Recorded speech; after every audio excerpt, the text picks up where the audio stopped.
আমি বিশেষ সূত্ৰে গম পালোঁ যে ইয়াত কৰ্মৰত অৱস্থাত থকা বাবলু ওৰাং নামৰ এজন ল'ৰাৰ মানে ইলেক্ট্ৰিক শ্বৰ্ট হৈ কিনে ডেথ হৈছে বুলি।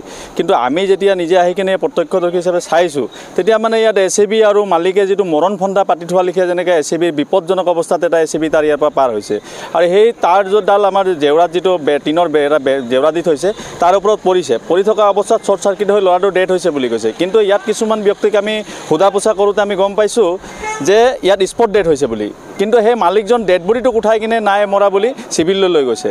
সেইটো কিন্তু বহুত বেয়া কথা হৈছে আৰু আমি অনতিপলমে প্ৰশাসনে এইটো ব্যৱস্থা ল'বৰ কাৰণে অনুৰোধ জনাইছোঁ। অন্যথা কিন্তু আমি সেই মালিকজনৰ প্ৰতি বহুত ব্যৱস্থা গ্ৰহণ কৰিবলৈ বাধ্য হ'ম। এইটো এটা ডেম হয়, কিন্তু প্ৰায়ভাগ দেখোঁ আমি মানে দৌৰ লক কৰি কিনে সিহঁতে কামবিলাক কৰি থাকে। মোকতো ইয়াত আহি কিনে এটা মানে অনুভৱ হৈছে যে ইয়াত চুৰ আদি মানে কামবিলাক যাতে মানে কিছুমান বস্তু আনি কিনে ইয়াত কামবিলাক কৰে, এনেকুৱা অনুভৱ এটা হৈছে। ডেমটো কমলা কৰবালাৰ হয়। এইটো আমাৰ মংলু ওৰাং বুলি কৈছে, এইটো হাবজান 13 নম্বৰ লাইনৰ।